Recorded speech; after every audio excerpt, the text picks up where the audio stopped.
எல்லை தாண்டியதாக கூறி புதுக்கோட்டை மற்றும் ராமேஸ்வரம் பகுதியைச் சேர்ந்த 10 மீனவர்கள் இலங்கை கடற்படையால் கைது செய்யப்பட்டுள்ளனர். இது தொடர்பான கூடுதல் விவரங்களை எமது செய்தியாளர் பாலாவிடம் கேட்கலாம். பாலா, கைது செய்யப்பட்ட மீனவர்கள் தற்பொழுது எங்கு கொண்டு செல்லப்பட்டுள்ளனர்? இது குறித்த தகவல்களை சொல்லுங்க.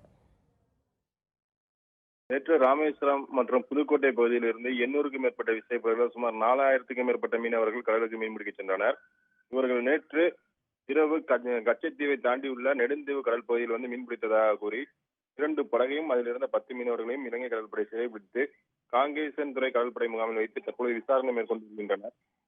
விசாரணைக்கு பின் இவர்கள் நீரியல் துறை அதிகாரிகள் ஒப்படைக்கப்பட்டு இவர்கள் மீது வழக்கு பதிவு செய்யப்பட்டு சிறையில் அடைக்கப்படுவார்கள் என தெரிய வருகின்றது.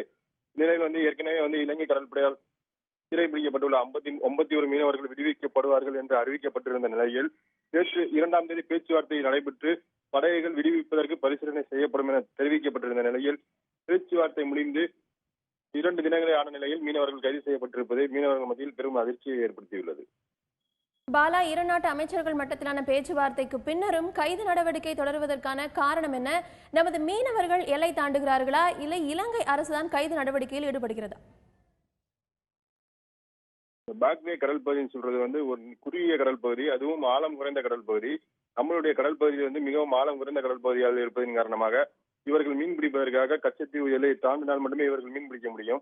ஆகவே மீனவர்கள் கச்சத்தீவு எல்லையை தாண்டி செல்லும் பொழுது மீனவர்கள் கைது செய்யப்படுகின்றனர். மேலும் ஒரு சில நேரங்களில் இலங்கை கடற்படை எல்லை தாண்டி நம்ம எல்லைக்கு கச்சத்தீவை தாண்டி நம்மளது எல்லைகளே மீனவர்களை தாக்குதல் நடத்துவதாகவும் சிறைபிடிப்பதாகவும் மீனவர்கள் தெரிவித்து வருகின்றனர். ஆனால் இது குறித்து மீனவர் சங்க தலைவர்கள் தெரிவிக்கும் போது எங்களுடைய பாரம்பரிய இடத்தில் மீன் பிடிப்பதற்காகத்தான் நாங்கள் செல்கின்றோம்.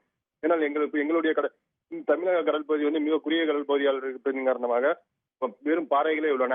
ஆகவே நாங்கள் பாரம்பரிய கடல் பகுதின்னு சொல்லக்கூடிய அவங்களுடைய கடல் பகுதி தான் போறோம்னு சொல்லி மீனவர் சங்க தலைவர்கள் தெரிவிக்கின்றனர். அங்க உள்ள மீனவர்கள் எங்களுடைய கடல் வளங்கள் தமிழக மீனவர்கள் மீன் பிடிப்பதன் காரணமாக எங்களுடைய கடல் வளம் அழியுது. ஆகவே அவர்களை சிறைபிடிங்கள் என அங்க வடக்கு பகுதி மீனவர்கள் போராட்டம் நடத்தி வரும் நிலையில் தான் மீனவர்கள் கைது செய்யப்படுவதாக இலங்கை வட்டாரங்கள் தெரிவிக்கின்றன.